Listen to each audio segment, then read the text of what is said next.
সহ দেশটির বহু শহরে শনিবার সকাল থেকে আকস্মিক মুহুর্মুহু হামলা শুরু করেছে ইসরায়েল ও যুক্তরাষ্ট্র।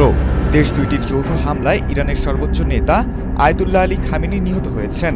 সেই সঙ্গে শাহাদাত বরণ করেছেন ইরানের শীর্ষ আরও অনেক নেতা ও কমান্ডার।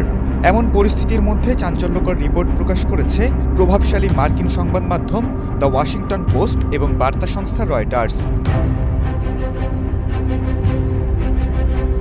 প্রতিবেদনে বলা হয়েছে, ইরানে হামলা শুরুর নেপথ্যে রয়েছে ইসরায়েল ও সৌদি আরব। দেশ দুইটির চাপেই ইরানে হামলা শুরু হয়েছে বলে রিপোর্টে বলা হয়েছে। রয়টার্স বলছে, ইরানে হামলা না করার জন্য সৌদি যুবরাজ প্রকাশ্যে কূটনীতিকে সমর্থন দিতেন এবং বলতেন তেহরানে হামলা চালানোর জন্য সৌদির ভূখণ্ড ব্যবহার করা যাবে না।